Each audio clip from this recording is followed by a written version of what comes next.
ఇస్తున్నందుకు నీకే వందనాలు స్తోత్రాలు చెల్లిస్తున్నాం ప్రభా. మరి కీర్తన బాప్తిసం తీసుకొచ్చిండగా తండ్రి నీ కృపా ప్రార్థనలో ఉంచుతాను తీసుకొచ్చిండగా తండ్రి నీ కృపా ప్రార్థనలో ఉంచుతాను బిడ్డను తండ్రి నీ రెక్కల చాటున మరుగుపరుచుకొని తండ్రి నీవే నడిపించు మన ఆమె జీవిత కాలం అంతట్లో తండ్రి నీ కృపా నీ కాపుదల ఉంచుతండి నీవే నిజమైన రక్షకుడు అని గుర్తెరిగి తండ్రి ప్రభా ఇంకను నీ సేవలో ముందడుగు పోయిటకు సహాయాన్ని దయచేయమని యేసు నామమున అడిగి వేడుకొంచున్నాను తండ్రి. కీర్తన యేసుక్రీస్తు ప్రభువుని రక్షకుడిగా ప్రభువుగా స్వీకరించావా? నీ పాపముల కొరకు ఆయన కల్వరి శిలువలో మరణించి తిరిగి లేచాడని నమ్ముచున్నావా? ఆయన తిరిగి రాజుగా రానయ్యున్నాడని నమ్ముచున్నావా? ఈ విశ్వాసం ఎప్పటి వరకు కాపాడుకుంటావు? మరి మరలా విగ్రహాల జోలికి వెళ్తావా?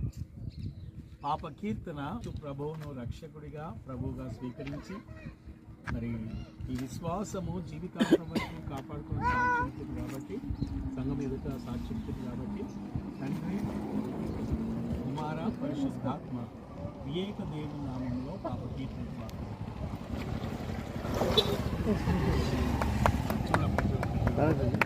పరమరాజ్యమునకు నరులు తిరిగి పుట్టవలయునను పరమ గురువు యేసుక్రీస్తు స్థిరము చేసెను.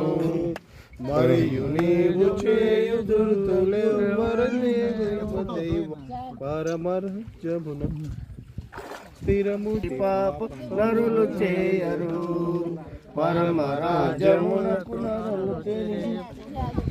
దయా కనికరము కృపగలిగిన మా గొప్ప తండ్రి కృతజ్ఞతలు చెల్లిస్తున్నాం దేవా.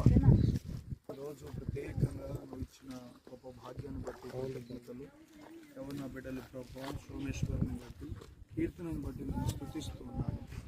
ఇదిగో ప్రభావ మారు మనసు వీటి మూలముగా బాప్తిసం వారు తీసుకుని ఉన్నారు. వారు బ్రతుకు కాలం అంతా ప్రభు నీ కొరకు బ్రతకడానికి నీ కృప సహాయం చేయి. యవన బిడ్డలను దీవించండి, త్రొట్టిల్లకుండా కాపాడండి. ఈ రాజ్యంలో వారిని జ్ఞాపకం చేసుకో ప్రభు. వారి యొక్క పేరు నీ జీవ గ్రంథంలో లిఖింప చేయండి. బ్రతుకు దినములన్నీ కూడా నీ కృప క్షేమంలో వారింట ఉంచండి.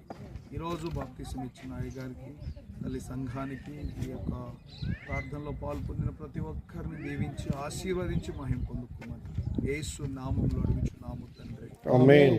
తండ్రి కుమార పరిశుద్ధాత్మ నూతనంగా బాప్తిజం పొందిన సోమేశ్వరుకును కీర్తనకును పరిశుద్ధులందరికీ సదాకాలం తోడయుండును కాక.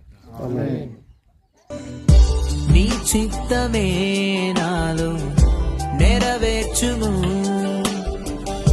నీ చిత్తమే నాలో నెరవేర్చుము యేసయ్యా యేసయ్యా.